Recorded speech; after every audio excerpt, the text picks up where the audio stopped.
In this week's Guiding Spotlight, we're going to take some time to shed some light on a performer, actor, writer, and producer, Tony Vazzo. Tony is known for his talent from his small roles on NYPD Blue, Law and Order, and Guiding Light, just to name a couple or a few. But mainly his work in acting, writing, producing, and directing a class act, and a class act too. And yes, indeed, he has appeared on this show as a guest a couple times. I sat down with Tony Vazzo in 2019 to talk about, well, Tony Vazzo. So when you first started out as an actor and a performer, what was like your immediate response? Well, after the workshops that I taught in the communities in the 60s and throughout the 70s and early 80s, the programs terminated because lack of funds. Mm-hmm. So I took a hiatus for a year looking for employment and so forth. And I decided to pursue a career as a professional actor for film, stage, and television. Mm-hmm. And I went and got my headshots together and worked on a resume and started submitting for television shows and different projects. And I was very successful for about 3 or 4 decades as a professional actor. I've appeared on many television shows, Law and Order, Blue Bloods, various commercials, principal roles in commercials, stage projects, off-Broadway shows. So I have good credits in the industries. Also an IBMD page, which shows my credits as a director, as a casting director, as an actor with principal roles in movies like Joey and The House is Burning and a few other projects. Tony Vazzo was born and raised in Brooklyn, New York. He has written, directed, and produced several plays, which include Walls of the Ghetto, Between Two Worlds, Psych, and A Gift of Love. Who is Tony Vazzo to you? Well, Tony Vazzo is a producer, writer, actor, director, community activist, Renaissance man who has been working in the field of the performing arts and entertainment industry since the early 70s, 1979 actually. I've done some movies, produced various videos myself, created theater workshops in the early stages of my career in Brooklyn and throughout the 5 boroughs, using the arts and performing arts as a tool for young people to stay drug-free, pursue career goals and guidelines, and to interact with other cultures other than their own. Quite successful at the Brooklyn Heights Youth Center and the Kyla Warren Street Community Church and Center were my home base. Brooklyn Heights Youth Center, I started that in 1966 to 1971. We had the best theater workshop in the 5 boroughs. Kids went back to school, pursued career goals and guidelines, stayed away from drugs, got a good education. Some became writers, some became actors, and others just became very good, productive citizens. And my workshop at the Kyla Warren Street Community Center from 1972 probably to 1979, the same thing on the Philip Mack and Reverend Skip George in Brooklyn, and Iguanas Housing Projects. And that was also very successful. We took theater to the people and people to the theater. One of our things is we had a great remedial program, arts and craft, a theater project where I took the young people off the street, again, using the arts as a tool, and took them to theaters, rehearsals for plays. They met well-known actors and stuff that encouraged them to continue the workshop. And that's what Tony Vazzo is all about. I am a doer, a believer of my art and my craft, the talent that was given to me when I was very young, and I explored that and took that to the community. How would you describe theater, in your view and in your own words? I would describe theater as an outlet for people to be educated, to learn. Compared to the regular formats in school, creative learning is phenomenally the thing, because kids learn to portray other characters and people through their own sense of understanding, and it gets them to understand different characters that are in life, people we meet, people they're going to meet in their life. And theater is just a great form of learning and performing arts and stuff. It gets into depth because you have to think, and you have to go inside of yourself to come out and be different characters. And in life, we are different characters. We all are different characters. We have many personalities. And if we learn how to control those personalities and understand that you can only learn from inside of yourself. You don't need drugs, you don't need alcohol, you just need good people behind you and a good sense of yourself and what you want and how to get your dream through the arts and how to acquire the skills you need to learn how to speak in front of people, learn how not to be afraid, just to go and take a chance. As founder and director of the Atlantic Avenue Theater Group, a community-based theater company and the New Life Performance TV Productions, he has conducted workshops in the art of social dramatics, using the performing arts as a tool for teens to stay in school, drug-free, pursue career goals and guidelines, and to interact with cultures other than one's own. Such a funny thing, but every time you're near me. So what motivates you as an actor and a performer? Well, what motivates me is when I was 5 years old, I told myself that one day I would be a man of substance, a man people can respect, a man that will do great things for the community as well as for myself. Do you still consider that? Yes. Anytime, all the time. If I have, when I go through my own changes, I always think about that little boy on Bergen Street who was talking to himself and telling himself that one day he will be a somebody, but he has to stick to his guns. He has to learn how to fight physically, mentally, and spiritually. And in that particular day that I was thinking that on the stoop of 120 Bergen Street in Brooklyn, all of a sudden there was like a windstorm, it hailed, rain, ice, it got windy, got dark, got sunny, all in like about 2 or 3 seconds. So that was a sort of an omen for me that I was on the right track, but I had to, to learn how to be strong, learn how to fight, physically, mentally, and spiritually for what I believe, to live my dream and not just dream my dreams. And that's what I teach, and that's what Tony Vazzo is all about. Vazo has published poetry and short stories with Springboard Publications and has written 2 books of poetry, Never Take Me Down and Crazy Creatively, and produced a CD of original works called TV in the Spotlight, a combination of R&B and spoken word with music. Well, what's the best theater you like going to here in New York City? Well, as a performer and as a producer-director, I like the Playroom Theater. Absolutely wonderful. It's a good venue. The people are wonderful there. And that's where we did our last 2 shows, a Class Act 1 and 2. And we were very successful there in a series of monologues, poetry, and song. Some original material I wrote for actors. I also performed in a few things. It's a great venue, great theater, really.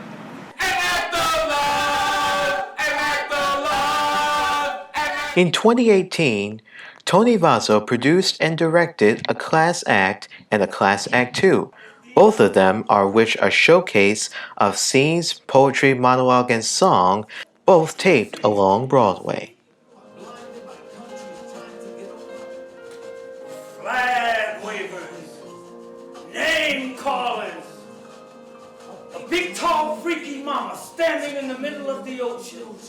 I decided to give it the name a class act because the participants were really class people, class individuals who dedicated their time, they did their homework, they loved the fact that I was giving them a platform, a venue to be recognized as actors, professional actors, not amateurs, because people have confused that word amateur and professional. There are a lot of people who are maybe considered amateurs but have a professional approach and attitude towards learning and being and wanting, you know, compared to people who are consider themselves, oh, I'm great, I'm professional, but yet they're never on time and they're always down the or look down on those people who are trying, not realizing that they were there too, so give people opportunity. So I decided to call it a class act because the individuals were all class act individuals, human beings, and very good actors. When you did your acts on stage and performed, were you nervous at all? No, not at all. Not at all. Since I've been in the business a long time and understand my greatness and not being egotistical, but understanding my greatness and what I give my students and what they receive from that and how they were able to mold what I gave them and nurture it and make it their own. So no, I wasn't nervous at all and didn't have difficulty casting because although I did do some outside casting, but no, I wasn't nervous, and the casting was quite easy because I had the individuals at hand, with the exception of a few individuals I needed for particular scenes. So I went outside that realm, so to speak. What was the best part of doing a class act, or like what was like the best performance that you've seen on a class act? Well, all of it, every scene. All the actors were phenomenal. They were awesome. They were so on point. I just wish I was in the audience to be able to see it. And the only reason I perform with them is because some people jumped out of the project, so we had some space for material. So I decided to put something I wrote in here and there or sing a couple of songs. And it also allowed them to grasp from my energy when I was performing. It was a song I was singing, Sunlight, when I was performing it in the two versions, Class Act 1 and Class Act 2. And little did I know the actors were backstage while I was singing, moving, but the audience was like at a standstill. And Class Act 1 and Class Act 2, the audience wasn't as great in numbers, but they would respond well and they were moving to the music and the great work the actors and the students did in those two particular shows. Come on, come on, come on, come on, come on, come on, come on, come on. Sometime, baby, when I'm standing next to you, I wanna hold you. Do you consider yourself an icon? Well, I never did use that word. Or it's like a legend, basically? I never used that word either, but sitting with you in this interview and in the last year or so, I would consider myself, an icon. I'm a legend in my own right. I think the people that I've touched with my art and my work who are now actors or writers or just great people who found themselves. There's a woman by the name of Barbara Wheeler at the Kyle Warren Street Community Church and Center. Her father was a pastor, Bert Wheeler. He's no longer around, but I love him dearly. And Barbara is now an adult, and she lives in Atlanta. And she was like 9 or 10 when I worked with her. And she just sent me something that said that I'm a real Renaissance man, giving my art and my love to the community and my life dedicated to the art and to the well-being of others. So, yes, I've become an icon, a legend, a doer, a activist, and I've always been an activist. And basically, that's how I feel today, these last couple of years. His most recent stage credits include a reading of American Buffalo at the Players Club in New York City. His work includes The Revolving Door, which is his true life accounting working with the disabled. America, land of opportunity and pride, running wild with red, white, and blue dreams. So how do you compare yourself to other actors and performers? I don't compare myself to anyone else. I'm just as good as anyone else. I've been around great actors, just like we're having this interview here. I've been around Samuel Jackson, Robert De Niro, Giancarlo Esposito, Jimmy Smith, various actors who including Richard Pryor, who I love so much, and actually met him and was in his trailer. And as I gave him a copy of my book, and he was so cool and invited me into his trailer on Brewster's Million. I actually planned to meet him, and I finally met him, and it was really good. But was it really fun being around those actors that you've seen and met? Yeah, because I admire those particular actors. No, I'm not a star hunter, you know, because I, in my own light, shine and allow other people to shine. So I'm not give my card out, oh, there's that actor or this actor. I feel, well, that's them, I could be that same way. If I had the opportunity, if I had the finances, if I had the back end, I could easily be a major TV star, producer, director, plus my initials are TV, Tony Vazzo. Yes. So. Speaking of that, whenever I look at the picture of you doing your performance, I see it as if you could be the Arthur Prysock. Yes.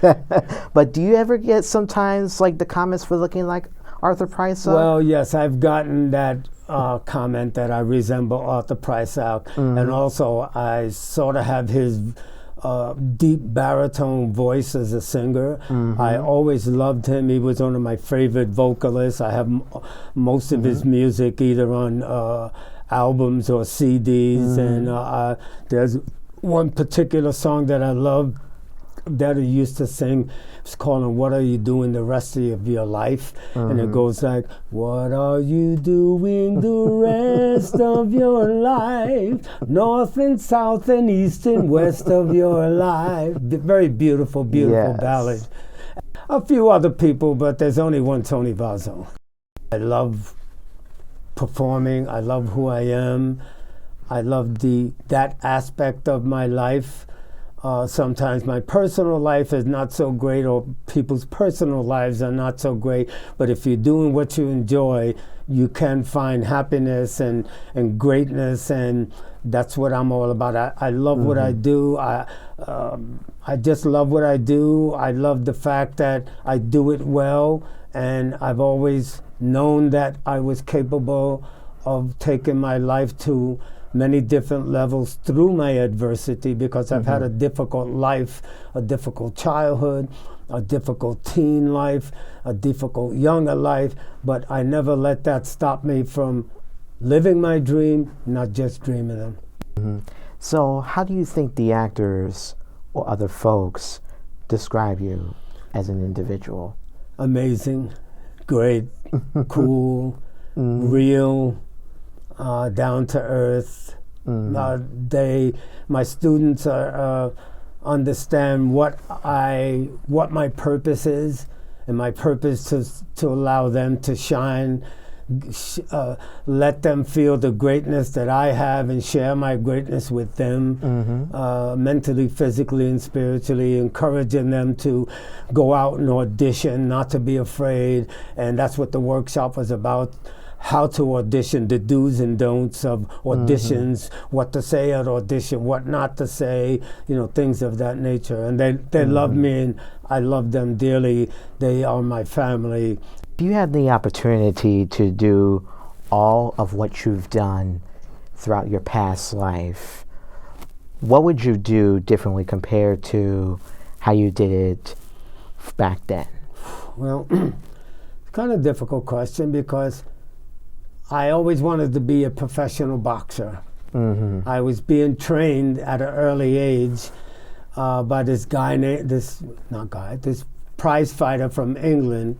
Was a West Indian fighter who was a middleweight fighter, and he had a championship belt and so forth in his life, but he was in an accident and had to stop. His name was Vern. He was a very big guy, and he saw me fight one day because somebody wanted my skates, and they wanted to take my skates, so I took my skates off and beat the hell out of the guy with them and said, "Hey, you want them?" And he saw that I fought the two guys at one time, and he came over to me, and long story short, he took me to the gym and showed me how to box and weave, because I was pretty good fighter for, in my life, that's the part of me that was natural. I was good with my hands. So he took me into the gym and nurtured me and prepared me for my life in the street. And after a while, I didn't see him anymore. Then the incident happened with my arm, and I never saw him again, but I always remember Vern. I have him. I'm working on a book right now of my life, and he is definitely in my book as a mentor and somebody who taught me how to weave and bob and take a punch, Do you look for trouble at times? No, I guess trouble came to me.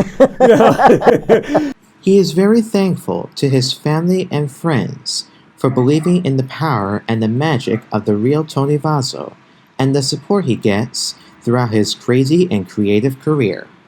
So what would be the lesson that you want to give to folks who want to become performers or actors or musicians or anything in particular?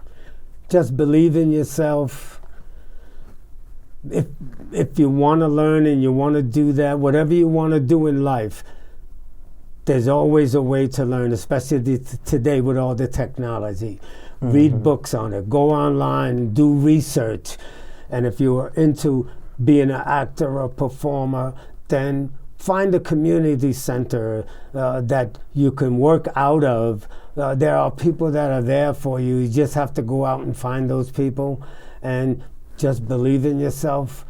Stay away from negative people, because most people want to do what you want to do, but they don't want to do what you want to do because it takes a lot of work. Yes. They just want to be in the spotlight, but they don't want to do their homework, and they don't want to do the stick-to-itiveness and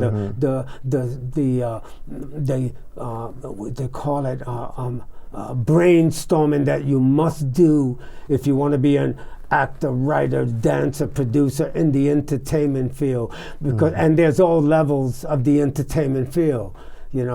Don't be a Hollywood person. Just be real, love your art, do the best work you can, and it will come to you. Stay away from drugs, stay away from negative people, and most of all, believe in yourself. Have a godly fear and feeling about yourself, because we all need good light in our life to survive. But there's also greatness in darkness. And the darkness I'm talking about is if you're having difficulty in life and your family structure is not so structured and you don't have a father and you do, but he's abusive and so forth. Find yourself within yourself. Go to the library, read about what you want to learn. Go online, read about what you want to learn. Go out there and do it. Take note, mold it, make it yours, and you will find that person, that opportunity. If you don't find it, it will come to you. Ladies and gentlemen, thank you so much. There's a questionnaire. Our thanks to Tony Vazzo. We'll be right back. This has been Guiding Spotlight. We'll be right back.